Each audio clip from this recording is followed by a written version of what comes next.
9టీవీ న్యూస్కు స్వాగతం. నేటి వార్తలు. వర్షం కోసం ముస్లింలు ప్రత్యేక ప్రార్థనలు.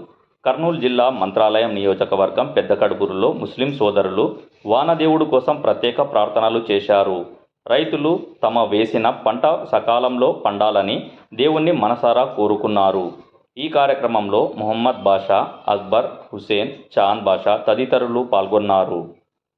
9టీవీ న్యూస్తో రిపోర్టర్ వీరేష్.